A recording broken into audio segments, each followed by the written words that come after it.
now move on to accounting policies.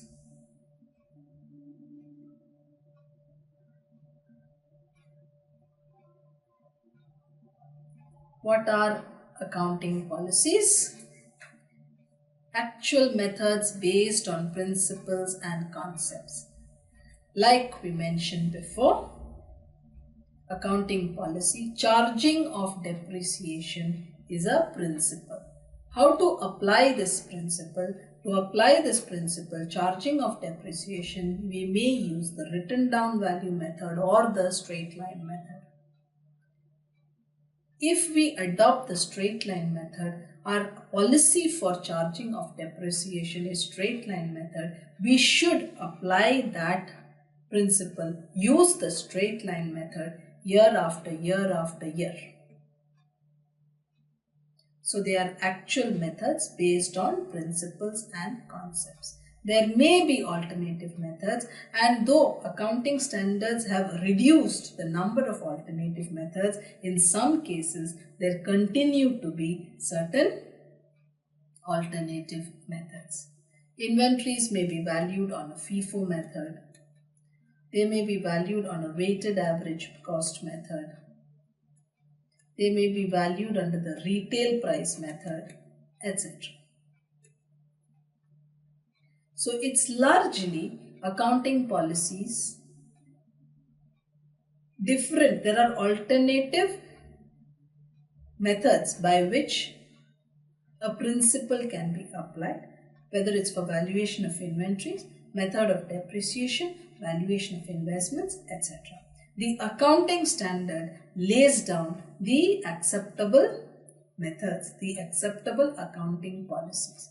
It so happens that these instances there may be two or more such methods. So there may be a choice and we may be able to decide on the particular policy. But having decided on a particular policy, we should stick to it and apply it consistently year after year. How to decide the policy normally depends on the three characteristics. One is prudence. We always are prudent, conservative, substance over form. We look at the actual nature of the transaction, not so much the legal aspect, actual intention and materiality. So when we decide on an accounting policy, we base it on, when there are 3-4 alternatives, we need to pick one. It would depend on three characteristics, on prudence, substance and materiality. Prudence, substance over form and materiality.